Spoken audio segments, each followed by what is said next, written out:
नमस्कार जय जगन्नाथ मो संगमित्रा आज तुलसी क्षेत्र बोर रोसई घरे किसी स्पेशल प्रस्तुत करुछि। प्रथम थर पर चेष्टा कली आम ओडिशार पारंपरिक खाद्य छतु पत्र पोड़ा।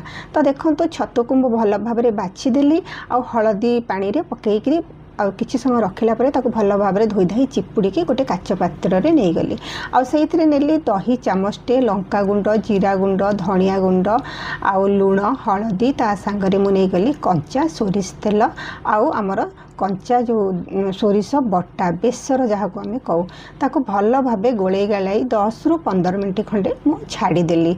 तो देखो मु नहीं आसली कदली पत्र कलिया पत्र तो कलिया पत्र हेले फाटबनी। तो मु रसुण कोला नहीं आउ कंचा लंका देसी पियाज टमाटो आउ मु छतु को ये पत्र धीरे ढाली देली सबू तापर नहीं गली टमाटो आउ मु रसुण कंचा लंका आउ ता सांग को देसी पियाज यही सबूर जो बास्ना बहुत टेस्टी थिला।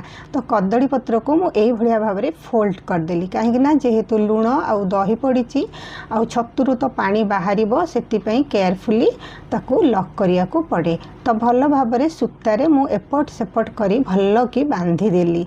देखंतु केते सुंदर मु बांधी देछि।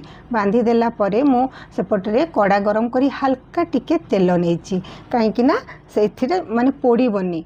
तो देखो बांधी सारला परे मु से कड़ारे नहीं कि पकईदेली।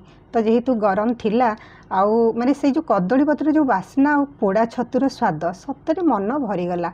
आशा करुच्ची आपण मानकु मोर ये छोट प्रयासटी भल लगी आउ ये जो धैर्यर सहकारे धीरे धीरे जो ताकू भाजीबा तो बहुत बढ़िया थिला एक्सपीरियंस। तो जदि वीडियोटी भल लगे लाइक कमेंट शेयर करी मते सपोर्ट करिवे। रहुची धन्यवाद।